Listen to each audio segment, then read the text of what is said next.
नमस्कार साथियों, स्वागत है आपका आपके अपने YouTube चैनल गुलशन एक कहानी पर। मैं गुलशन सिंह हाजिर हूँ आपकी सेवा में एक नई कहानी के साथ। कहानी शुरू करूँ उससे पहले आपसे एक विनती निवेदन कि वीडियो को लाइक शेयर और सब्सक्राइब ज़रूर करें, जिससे कि मेरा हौसला बुलंद होता रहे और मैं आपके लिए नई नई वीडियोस नई नई कहानियाँ ढूंढ के आपके सामने प्रस्तुत करता रहूं। चलिए चलते हैं कहानी की ओर। आज की कहानी उत्तर प्रदेश से है। एक चौधरी साहब हैं जिनका नाम अशोक कुमार होता है। उनके 4 भट्ठे होते हैं जहाँ पे ईंट बनाने का काम किया जाता है। अशोक कुमार जी का अपने इलाके में रुतबा भी था, अच्छी खासी ज़मीन भी थी और 4 भट्ठे थे जिस पे 200-300 मज़दूर काम किया करते थे। सभी मज़दूर रांची से थे और वहाँ काम किया करते थे। अशोक जी के घर पे 4 बच्चे थे। अशोक जी के घर में 4 परिवार थे, पति पत्नी और उनका एक लड़का हर्षवर्धन और उनकी एक लड़की जो एमबीबीएस कर रही थी। हर्षवर्धन बीटेक करने के बाद प्राइवेट सेक्टर में ही कहीं काम करने लगता है। 25-30 हज़ार की मामूली सी नौकरी मिलती है शुरुआत में। तो फिर अशोक जी ने उनसे बोला कि आप कहीं काम कर रहे हैं तो इससे अच्छा है कि आप अपने ही काम में आ जाओ, जो जिससे थोड़ा-सा मुझे भी सहूलियत मिल जाएगी, मैं भी थोड़ा फ्री हो जाऊँगा और तुम अपने काम में लगे रहो। जो ये 20-25 हज़ार की नौकरी तुम बाहर करोगे, इतना तो मैं दूसरे को दे देता हूँ, अपने मुंशी को देता हूँ, तो इससे अच्छा है कि तुम अपना ही काम संभालो। हर्षवर्धन मान जाता है। वो आता है अपने ऑफिस पर, बैठ के अपना काम देखने लगता है। कुछ दिनों से हर्षवर्धन अपना 10 बजे के आसपास अपने ऑफिस पर आता है, शाम तक बैठता है, अपना काम देखता है और चला जाता है। एक दिन की बात है, वो जब अपने ऑफिस के लिए आ रहा था अपने भट्ठे पर, तो उसकी नज़र एक उसी के यहाँ काम करने वाली मज़दूर पे पड़ती है। लड़की की उम्र ज़्यादा तो नहीं होगी, 16-17 साल के आसपास की होगी। उसका नाम रेखा होता है और उस समय रेखा अपने माँ-बाप के साथ मिट्टी को तैयार कर रही थी ईंट बनाने के लिए। उसको अपने पैर से गूँथ रही थी। आपने भी देखा ही होगा कि ईंट जो बनाया जाता है तो उससे पहले मिट्टी को तैयार किया जाता है। तो वही काम रेखा कर रही थी। वो पूरी तरह पसीने से लथपथ थी। हर्षवर्धन की नज़र रेखा पे पड़ती है।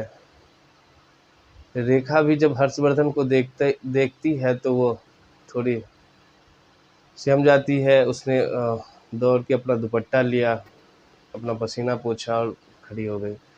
हर्षवर्धन चला गया उस समय। अगले दिन फिर हर्षवर्धन आता है, उसी समय पे रेखा उसी तरह से अपने कामों में लगी हुई मिलती है। ये सिलसिला रोज़ का हो गया। हर्षवर्धन उसको देखने लगता है और अब मन ही मन उसे प्यार भी करने लगता है।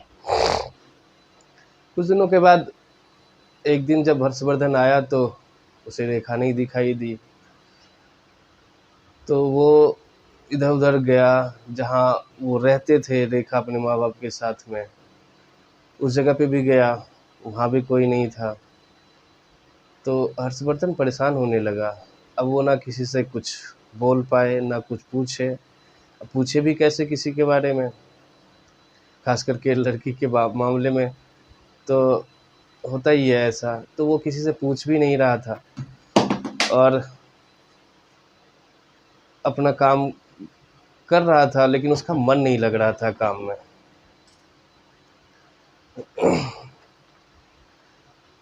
लगभग 7-8 दिनों के बाद एक दिन जब वो आता है अपने ऑफिस पे, तो रेखा उसको नज़र आती है। अब वो अपने कामों में लगी हुई थी, तो हर्षवर्धन रुक जाता है और पूछता है कि तुम लोग कहाँ चले गए थे? मैं ढूंढ रहा था। तो रेखा कहती है कि नहीं, मैं तो यहीं थी, मैं कहाँ कहीं गई थी। पर हर्षवर्धन कहता है मैंने तो ढूंढा था आपको, आप तो कहीं नज़र नहीं आ रही थी। हर्षवर्धन रेखा से बात कर रहा था कि तभी रेखा के माता पिता आ जाते हैं। हर्षवर्धन को देख के पहचान जाते हैं कि माली का बेटा है, नमस्कार प्रणाम करते हैं। फिर हर्षवर्धन पूछता है कि आप लोग यहाँ पे कितने दिनों से काम कर रहे हैं? तो बताते हैं कि मैं लगभग 15 साल से मैं यहाँ पे आपके यहाँ काम कर रहा हूँ। तो फिर रेखा के बारे में पूछता है हर्षवर्धन, तो उसके माता पिता बताते हैं कि हमारी बेटी है, पहले नानी के यहाँ रहती थी, वहीं पढ़ाई वढ़ाई करती थी, इसकी नानी का देहांत हो गया, तो फिर मैंने इसको यहाँ पे ले आया। तो हर्षवर्धन रेखा से पूछता है कि कहाँ तक पढ़ाई करी है? तो रेखा ने बताया कि मैंने 12वीं करी है। तो हर्षवर्धन बोलता है कि कौन सा सब्जेक्ट आपको अच्छा लगता था? तो रेखा ने बताया कि मैथ। अब हर्षवर्धन खुद बीटेक किए हुए था, तो उसने 2-4 सवाल पूछने शुरू कर दिए, जिसका जवाब रेखा ने बहुत आसानी से दे दिया। तो फिर हर्षवर्धन ने उसके माता पिता को बोला कि आपकी बेटी तो अच्छी पढ़ी लिखी है, अच्छी जानकारी है इसको, तो आप इसको इस काम में क्यों लगा रहे हैं? इससे तो किसी तरह की तैयारी करवाते, ये कहीं एग्ज़ाम भी कंप्लीट कर लेती। अब अपनी बड़ाई सुन के रेखा हर्षवर्धन को थैंक यू बोलती है। तो उसके माता पिता हर्षवर्धन से कहते हैं कि हमारी इतनी औकात नहीं कि हम इसको पढ़ा लिखा सकें, तो हम इसीलिए इसको यहाँ ले आए और अपने काम में इसको जोड़ लिया। थोड़ा और कुछ बात होता है दोनों के बीच में। फिर हर्षवर्धन चला जाता है अपने ऑफिस पे, ये सब मजदूरी में फिर अपने अपने काम में लग जाते हैं सभी। उसके बाद अगले दिन हर्षवर्धन कहीं चला गया था, 2-3 दिनों तक आया नहीं। जब 2-3 दिन के बाद वो आया, तो रेखा उससे पूछती है कि कहाँ चले गए थे? तो वो बताता है कि मैं लखनऊ चला गया था अपनी सिस्टर से मिलने, मेरी सिस्टर वहीं एमबीबीएस कर रही है। तो रेखा कहती है कि अच्छा, आप लखनऊ गए हुए थे। तो फिर हर्षवर्धन बताता है कि मैं अपनी बहन की शादी करने वाला हूँ, तो इसके लिए भी मुझे फिर जाना पड़ेगा लड़के वड़के देखने के लिए। तो फिर हर्षवर्धन ने उससे पूछा रेखा से कि तुम क्यों पूछ रही हो कि मैं कहाँ गया था, मैं कहाँ गायब हो गया था? तो रेखा ने भी बड़े प्यार भरे अंदाज में कहा कि कोई इंतज़ार कर रहा था आपका। तो हर्षवर्धन पूछता है कौन इंतज़ार कर रहा था? तो रेखा कहती है कि है कोई जो आपके यहाँ ही काम करती है, इसी भट्ठे पे। हर्षवर्धन समझ जाता है कि प्यार एक तरफ़ा नहीं है, उसका प्यार दोनों तरफ से है। हर्षवर्धन मन ही मन बहुत खुश होता है। तब हर्षवर्धन रेखा से पूछता है कि आप तो पिछले एक सप्ताह के लिए गायब हो गए थे, मैंने तो आपसे पूछा था तो आपने तो बताया नहीं। तब रेखा बताती है कि उस समय मैंने झूठ बोला था कि मैं यहीं पे थी, मैं बगल वाले दूसरे भट्ठे पे चली गई थी, वहाँ पे कुछ काम ज़रूरी था, तो वहाँ का काम ख़त्म करके फिर मैं यहाँ आई हूँ। तो मम्मी पापा भी सब साथ गए हुए थे। तो फिर रेखा पूछती है कि अच्छा, आपकी अपनी बहन की शादी कर रहे हो, आप अपनी शादी कब करोगे? तो हर्षवर्धन हंसता है, कहता है मेरी शादी तो हो गई है। अब ये जैसे ही हर्षवर्धन ने कहा, रेखा को बड़ा शौक लगा। वो अपना काम छोड़ के बड़ी मायूस हो जाती है, बाहर आती है उस कीचड़ से। हर्षवर्धन देख के समझ जाता है, वो उससे सॉरी बोलता है कि अरे मैंने झूठ बोला था, मजाक किया था, अभी मेरी शादी नहीं हुई है, तुम्हारी कसम खाता हूँ। फिर भी रेखा मानने को तैयार नहीं होती है, बोलती है कि नहीं साहब, आप झूठ बोल रहे हैं, आपकी शादी हो गई होगी। हर्षवर्धन उसको विश्वास दिलाता है, कहता है कि नहीं नहीं, हमारी शादी अभी नहीं हुई है, हमने बस ऐसे ही आपसे मजाक किया था।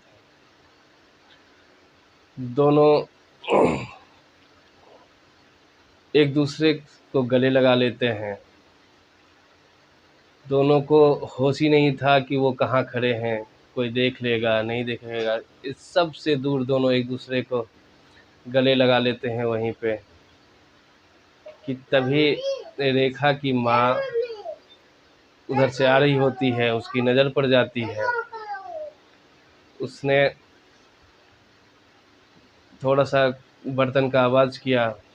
ये दोनों चौंकते हैं, एक दूसरे से अलग होते हैं। उन्होंने इधर उधर देखा, उन्हें लगा कि किसी ने नहीं देखा है उसे। फिर हर्षवर्धन अपने ऑफिस में जाके बैठ जाता है, रेखा अपने काम में लग जाती है। हर्षवर्धन ऑफिस में जाके बहुत खुश होता है कि आखिर वो जिससे प्यार करता है वो भी उससे प्यार करती है। इधर रेखा को उसकी माँ उस पर गुस्सा करती है, उसको समझाती है कि ये लोग बड़े लोग हैं, हम लोग बहुत छोटे हैं, इनकी बराबरी नहीं कर सकते, तो इनसे दूर रहो। हमारी और इनके बीच में शादी भी नहीं हो सकती। ऐसी बहुत सारी बातें रेखा की माँ ने रेखा को समझाया। रेखा मायूस हो जाती है, कहती है ठीक है, मैं नहीं मिलूंगी। शाम को हर्षवर्धन बाजार जाता है, रेखा के लिए कुछ गिफ्ट विफ्ट लेके आता है। अगले दिन जब वो आता है भट्ठे पे, तो रेखा अपने काम में लगी हुई थी। रेखा को देख के हर्षवर्धन उससे बोलता है कि रेखा देखो, मैं तुम्हारे लिए क्या लेके आया हूँ। लेकिन रेखा उनके किसी भी बात का जवाब नहीं देती है। वो अपना सर झुकाए अपने कामों में लगी हुई थी। हर्षवर्धन को बड़ा अजीब लगा है कि जिस लड़की से उसने प्यार किया वो भी उससे प्यार करती है। आज एकाएक ऐसा क्या हो गया कि ये मुझे देखना भी नहीं चाह रही है, मुझसे बात करना तो दूर की बात है। वो बहुत पूछता है क्या हुआ। तब उसने बताया कि मेरी माँ ने देख लिया था और उसने आपसे दूर रहने के लिए बोला है। हर्षवर्धन समझ जाता है, बोलता है ठीक है। वो फिर अपने ऑफिस चला जाता है, काम में लगा रहता है। उसका मन नहीं लग रहा था। शाम में वो अपने घर जाता है, खाना खा रहा था। उसके मम्मी और उसके पिताजी घर पे ही थे। हर्षवर्धन चौधरी साहब से कहता है कि पापा, मुझे शादी करनी है। तो अशोक जी हंसमुख आदमी थे, उन्होंने हंसते हुए ही बोला, बेटा मैंने तुम्हें कब कहा है कि तुम संत बन जाओ, शादी कर लो, इसमें क्या बुरा है। तो अशोक जी पूछते हैं कि अच्छा बताओ, लड़की कौन है, कहाँ है, कैसी है, कुछ बताओ।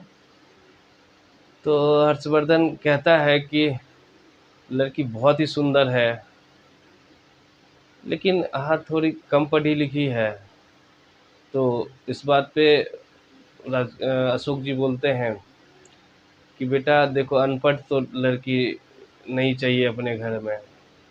तो हर्षवर्धन कहता है नहीं नहीं, ऐसा नहीं है कि वो बिल्कुल पढ़ी लिखी नहीं है, पैसों के अभाव में उसकी पढ़ाई थोड़ी कम हुई है, लेकिन दिमाग की बहुत तेज है, बहुत जीनियस है। तो बोलता है ठीक है। तो चौधरी साहब पूछते हैं कि बताओ भाई, लड़की घर कहाँ है? तो हर्षवर्धन कहता है कि लड़की यहीं अपने भट्ठे पे ही काम करती है। अब ये सुन के चौधरी साहब शौक हो जाते हैं। हर्षवर्धन बताता है कि रेखा नाम है उसका। चौधरी साहब कहते हैं ठीक है। इस अब चौधरी साहब की पत्नी भी ये बात सुन रही थी। वो थोड़ी ज़्यादा नाराज़ हो जाती है, गुस्सा करने लगती है अपने बेटे पे कि अब भट्ठे वाली भी इस घर की बहू बनेगी। ऐसी ऐसी बातें करती है, थोड़ी नाराज़गी दिखाती है। पर चौधरी साहब फ़ोन निकालते हैं अपना, अपने मुंशी को फ़ोन करते हैं, बोलते हैं कि सुखदेव और उसके पत्नी बच्चे को लेके घर पे आ जाओ अभी के अभी। मुंशी जाता है। सुखदेव, रात का समय हो गया था, खाना पीना खा रहे थे तीनों। जाके बताता है कि साहब ने बुलाया है घर पे अभी। सुखदेव की पत्नी यानी रेखा की माँ मुंशी के पैर में लटक जाती है कि मुझे बचा लीजिए, इसमें मेरी बेटी की कोई गलती नहीं है, मैं वहाँ नहीं जाऊँगी, मैं यहाँ से भाग जाती हूँ, कभी हम लोग आएंगे नहीं आएंगे यहाँ पे।